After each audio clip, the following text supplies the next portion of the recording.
नमस्कार, आपके साथ मैं हूं तेजस्वी चंद्रोक नैयर। इस वक्त की बड़ी खबर आ रही है अफगानिस्तान से, जहां भारतीय दूतावास पर आतंकी हमला किया गया है। पिछले 4 घंटे से हमला जारी है। अफगानिस्तान के हेरात में हुए इस हमले में किसी के घायल होने की खबर नहीं है। 2 आतंकी मारे गए हैं, जबकि 4 तालिबानी आतंकियों से मुठभेड़ जारी है। हम आपको बता दें कि अफगानिस्तान के राष्ट्रपति हामिद करजई मोदी के समारोह में हिस्सा लेने भारत आ रहे हैं।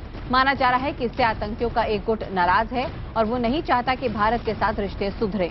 हम आपको ये भी बता दें कि मोदी ने अपने शपथ ग्रहण में सभी सार्क राष्ट्रीय अध्यक्षों को न्योता भेजा है। और जानकारी के लिए हमारे एग्जीक्यूटिव एडिटर एमके झा हमारे साथ हैं। एमके, सोमवार को हामिद करजई आ रहे हैं और उसके पहले ये हमला। देखिए, ये एक बात मैं कहूँगा, मैं उससे भी आगे जाना चाहूँगा। ये सिर्फ आउटगोइंग जो प्रेसिडेंट है अफगानिस्तान के हामिद करजई, उनके आने की बात तो है ही। दूसरी तरफ अगर इस चीज़ को देखना पड़ेगा कि अब तक जितने भी इंडियन मिशन जो है अफगानिस्तान में, उस पर हमला किसने किया है। सब जगह जो नाम आया है हक्कानी नेटवर्क का, हक्कानी गुट का नाम आया है, जो ISI बैक्ड टेररिस्ट ऑर्गेनाइजेशंस हैं।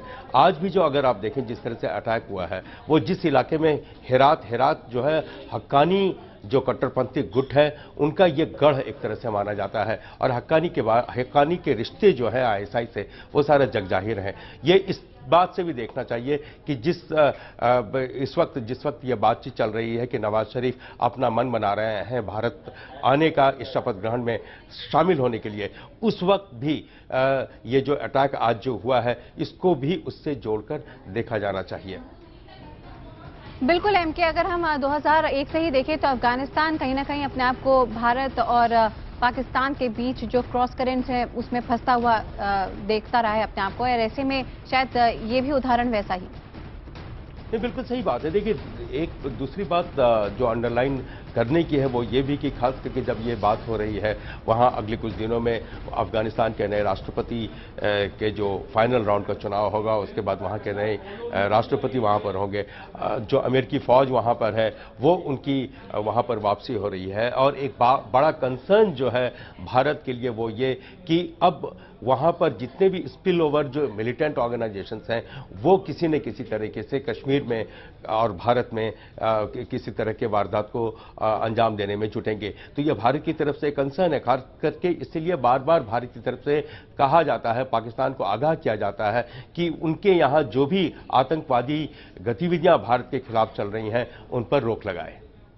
जाहिर तौर पे एमके, और ये भी देखने में आया, हालांकि पाकिस्तान इसको पब्लिकली तो डिनाई करता रहा है कि अफगानिस्तान के फॉरेन अफेयर से उसका कोई लेना देना नहीं, लेकिन अक्सर खबरें आई हैं सूत्रों के हवाले से कि पूरा दखल रहता है पाकिस्तान का, या ये कोशिश रहती है जब अफगानिस्तान और भारत के रिश्ते मजबूत होते दिखते हैं। देखिए, बहुत सीधी सी बात है कि ये सारी जो हम लोग बातें कर रहे हैं इसमें एक जो अहम मुद्दा यह है कि पाकिस्तान को लेकर वहाँ के खुद आर्मी चीफ ने कहा है, कुछ दिनों से पहले उनका बयान आया था कि कश्मीर जो है पाकिस्तान के जगलर वेन में है। तो इस तरह की जो बयानबाजी मैं आप पर वापस आ रही हूँ। सैयद अकबरुद्दीन विदेश मंत्रालय के प्रवक्ता हमारे साथ जुड़ चुके हैं। जानना चाहेंगे इस वक्त इस पूरी घटना को लेकर आप क्या कह सकते हैं।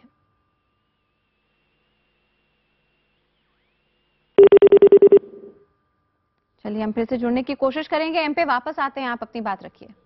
जी, मैं वही कह रहा था कि कश्मीर जो है, वहाँ कश्मीर का मुद्दा जो है, वहाँ पर जो फौज है जो एक अलग इस्टेब्लिशमेंट है और हमेशा उसके जो रिश्ते रहे हैं, सिविलियन जब भी सरकार वहाँ पर रही है तो उसको लेकर हमेशा तनावपूर्ण रहे हैं, खास करके कश्मीर जैसे मसले पर। तो ये बात गौर करने लायक है कि नवाज शरीफ जो हैं वहाँ खुद उनके दफ्तर में कश्मीर के लिए एक स्पेशल जो है वो सेल बनाया गया है जिसमें ISI और आर्मी के तमाम लोग उससे जुड़े हुए हैं। तो ऐसे में कश्मीर को लेकर उनकी जो नीति है वो हमेशा से मैं कहूँगा वो उसको भारत की तरफ से शक से देखा गया है। अगर आपको याद हो 1999 में जब वाजपेयी साहब लाहौर गए थे बस लेकर, तो ये एक बहुत बड़ा बोल्ड इनिशिएटिव, एक बहुत ऐतिहासिक कदम इसे बताया गया था। लेकिन जिस वक्त वो पाकिस्तान के प्रधानमंत्री नवाज शरीफ उस वक्त थे, उनसे हाथ मिला रहे थे, उसी वक्त पाकिस्तान की आर्मी जो है घुसपैठ कर रही थी कश्मीर में। तो उसके बाद करगिल हुआ, सबको पता है। फिर कुछ महीनों बाद IC-814 की हाईजैकिंग हुई और उसके एवज में 3 जो टेररिस्ट थे, जो तीनों जो हैं वो पाकिस्तान में हैं। तो ये सारी चीज़ों को देखते हुए हमेशा जब भी मैं कहूँगा कि इस तरह की दोस्ती के हाथ बढ़े हैं, भारत को हमेशा धोखा ही मिला है। ऐसे में MK, अगर हम इस पूरी घटना के संदर्भ में अपने देश में बात करना चाहें तो कैसा असर आप यहां से देख सकते हैं? किस तरह की प्रतिक्रियाएं यहां पे फिलहाल भारत देश से देखने को मिलेंगी? देखिए, भारत की तरफ से बार बार खुद नरेंद्र मोदी जो प्राइम मिनिस्टर डेजिग्नेट हैं, उनकी तरफ से उन्होंने अपने बयानों में, अपने भाषण में, अपने इंटरव्यूज में ये बार बार कहा है कि पाकिस्तान को अगर भारत से शांति के रिश्ते बढ़ाने हैं तो सबसे पहले अपनी जमीन से जो आतंकवादी वहां गतिविधियां चल रही हैं उनको रोकना होगा, क्योंकि और यही सही बात है, पिछली जो सरकारें हैं उन्होंने भी इसी बात को अंडरलाइन किया था। MK, ऐसे में सार्क के सभी अध्यक्षों को, राष्ट्रीय अध्यक्षों को न्योता देना अपने शपथ ग्रहण के लिए, ये एक बड़ी बात मानी जा रही थी, सकारात्मक और अच्छी बात मानी जा रही थी नरेंद्र मोदी की तरफ से।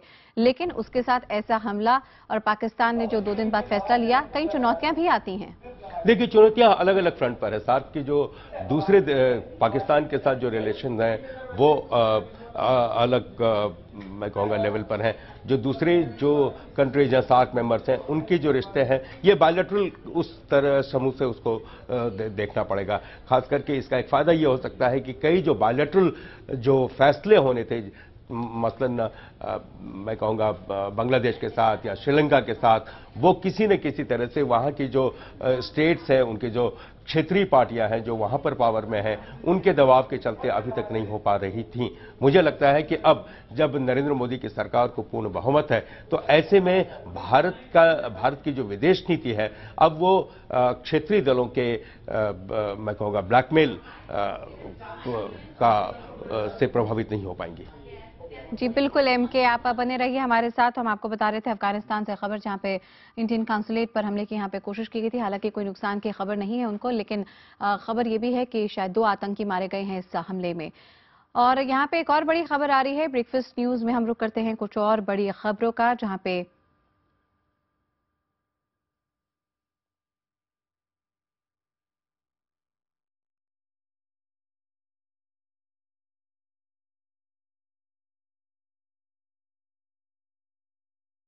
और शरीफ हसन यार इस वक्त हेरात से करस्पॉन्डेंट हमारे साथ जुड़ चुके हैं। Sharif, we would like to know what other updates you have regarding this big news. Yeah, as you know that early morning, 3:45 a.m. by local time in Afghanistan, one car hits at the door of the consulate in Herat province, west of Afghanistan.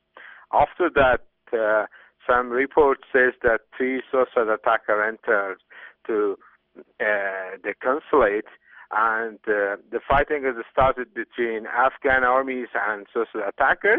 The early report says that one of the suicide attacker was killed by exchanging fire between Afghan army and suicide attacker, and 5 or 7 minutes ago, 2 EV other explosion happened on the area. Still fighting is underway. So Sharif, we would like to know that still the fighting is on between the terrorists and the other forces from the Afghanistan?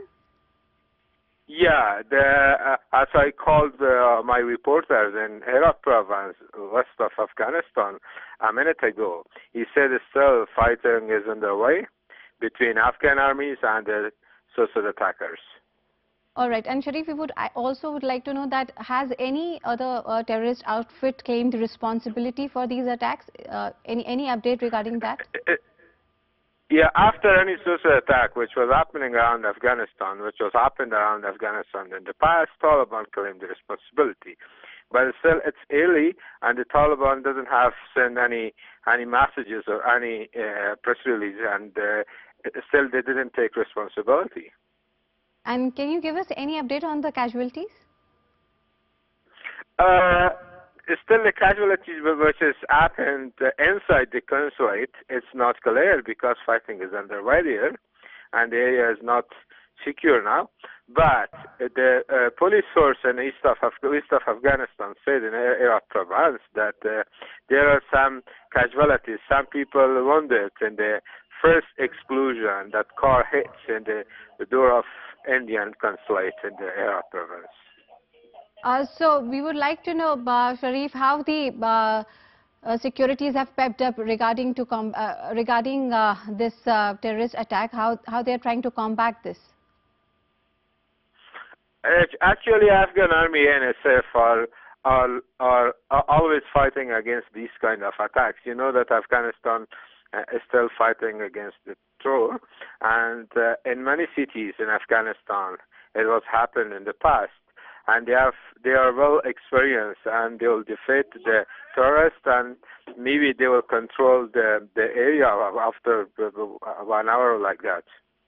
So Sharif, thank you very much for giving all the latest update to IBN 7. हम आपको यहाँ पे बता रहे हैं इस वक्त की बड़ी खबर जहाँ पे अफगानिस्तान में इंडियन काउंसुलेट पर हमले की यहाँ पे कोशिश की गई है। हालांकि इंडियन काउंसुलेट को तो यहाँ पे कोई नुकसान नहीं पहुंचा है, लेकिन अब तक जो खबर आ रही है कि 2 आतंकी जरूर इस पूरे हमले में मारे गए हैं और अभी भी मुठभेड़ जारी है यहाँ पर फोर्सेस और आतंकियों के बीच। ये ताज़ा अपडेट अफगानिस्तान से।